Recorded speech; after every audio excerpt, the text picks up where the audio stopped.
Welcome back to Biz Talk with Sherman. I'm your host, Sherman On from Motalic Insurance Services. Really excited for our next conversation with Colleen here. Welcome back to Biz Talk with Sherman, Colleen. Thank you, Sherman, for having me here today. I'm very happy to be here and share some insight to your viewers. All right. So first question that we have here is, should you open a company by yourself? So something that everybody should really know, well, we live here in Texas, and guess what? We're a community property state. So what that means is that your business or your ownership interest in a business may be considered community property. So the best way to get ahead of that is, number one, have an operating agreement that provides for divorce or a split.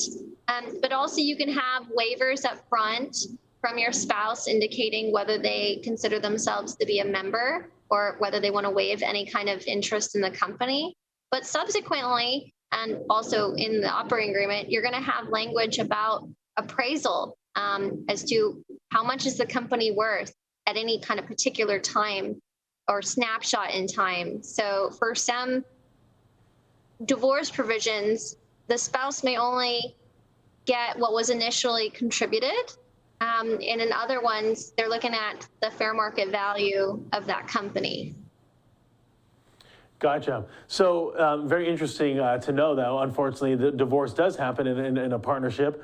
But when it comes to how to address that, how can a company be protected in the midst of that? So yes, it can be included in the operating agreement. And a lot of times, I don't live in a vacuum, neither do you, right? So what we do is we bring in a certified valuation analyst to come in and give a valuation. And that valuation is going to follow the language that's in the operating agreement if you have one.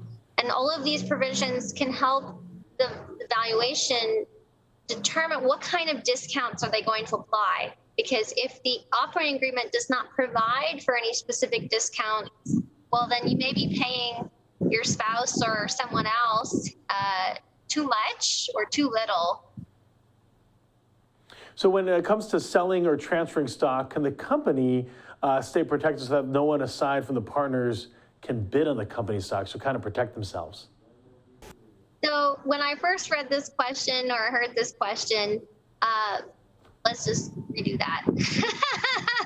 When I first heard this question, it was very restrictive, but I think what you're trying to get at is a right of first refusal.